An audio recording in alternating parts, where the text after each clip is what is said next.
Friends, nerds, strangers, lend me your ears. Matthew Keel here from the DNA Network, from the goofball half of NGR Radio, as we'll call me again. Gonna be brief tonight. It's Thursday night.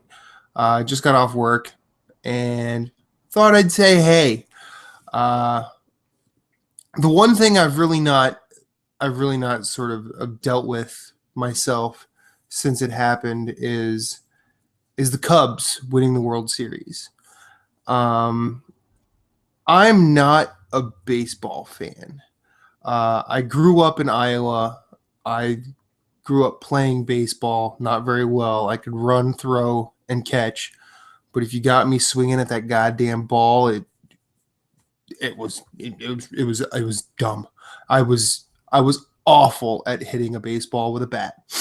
In fact, I think I skipped T-ball. Like I didn't even do that. I think I probably would have led the league in strikeouts in T-ball. That's how bad I am with a blunt object at a very tiny thing.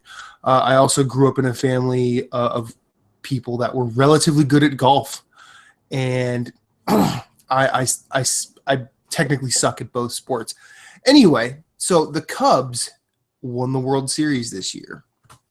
Yes, I know, probably starting this off, maybe a couple of people might expect me to say something about another recent event that happened, but I don't want to talk about that because, frankly, it happened.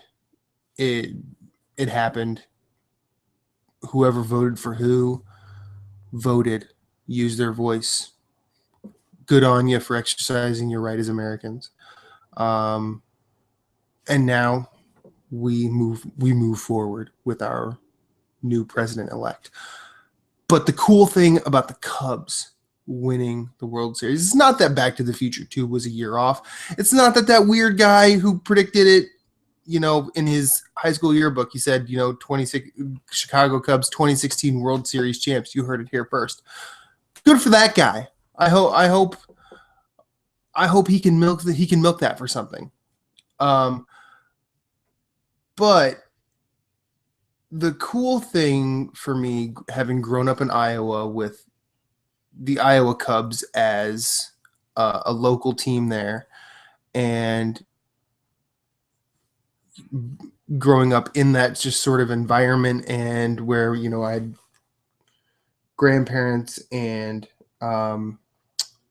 family members that were pretty hardcore into the Cubs. I'm happy that hopefully from beyond the grave, because a lot of them have passed, hopefully from beyond the grave they get just a little bit of rest, having seen the Chicago Cubs win the World Series. Having never been much of a follower of baseball, like I love going to the ballpark. I've seen the Cubs play 5 times, and all of them have been cool experiences. First baseball game I can remember, I was living in Cincinnati when my parents were still married, and I don't remember who hit the home run, but the Cubs hit the home run, and this family friend sitting next to me named Angelo. I remember his face. I remember that he was wearing a weird purple jacket. Caught the home run, handed it to me. I wanted to see if we get it signed, which is a cool thing at 5. Like, yeah, I get one of the baseball man to sign a ball. But I couldn't because the Cubs were away, and that would just be a little disingenuous. However, seeing that they were in Game 7 of the World Series, I couldn't help but think, is this it? Is this gonna happen, or we're Cleveland gonna actually just finish the job?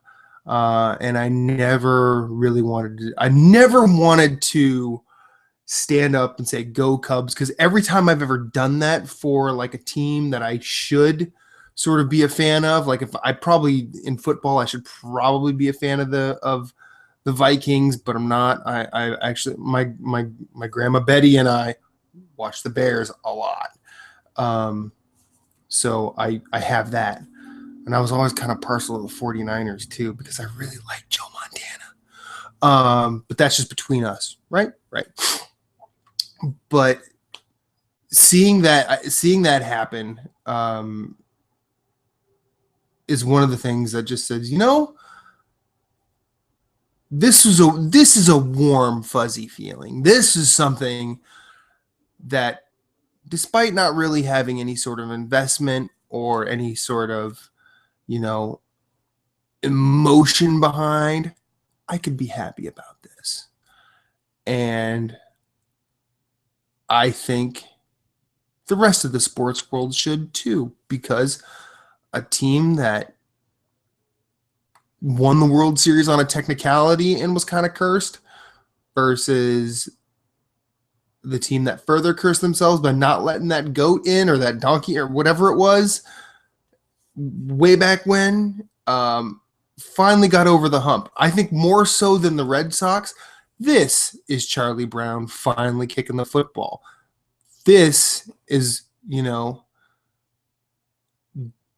David nailing Goliath between the eyes. And I could not be happier to be a Cubs fan by association, because I cannot watch baseball, probably because of the traumatizing memories of me just sucking so hard at it when I was a kid. However, can they do it again? Or will we have to wait another 108? As many a soccer podcast I've listened to says, that's why they play the games. Not much else in the way of nerdery to speak about. I just wanted to share some thoughts about that. Short one this week, or actually short second one this week. Someone said I hope this would happen more than once a week, and I figured I should at least try. Hopefully I'll be able to get a more consistent density of content, we'll call it, and maybe a more consistent rhythm. I'm still trying to figure it out. These past 3 have just been sort of me going, hey, I'm going to talk about this and go. But if anybody has any questions for me, or kind words, criticisms, anything they'd like to see me talk or hear me talk about, I guess, or see me talk about, I guess, if you watch. If anybody wants to know more about me as just sort of a dude, I'll answer questions. And I guess I probably should disclaim by saying, I'm not going to get too personal, just because that's not really my style. So yeah, what would you like to know about this Digital Nerd Advocate? Find me on NGR every Monday. Corey and I, we had a nice little fireside chat this week, and I actually have a couple of guests whom I'm not going to name right now. I have a couple lined up that I'm really excited to talk to.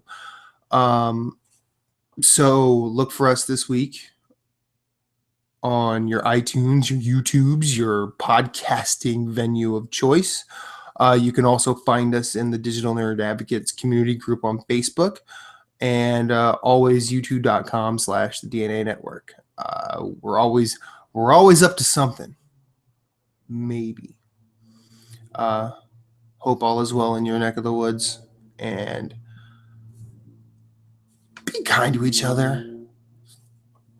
Just, you see someone who looks like they're struggling, offer a hand. They might say, nah, get away from me, you crazy fool. Had that happen a couple of times, but at least I felt good about offering. So that's it for this. Banana and out.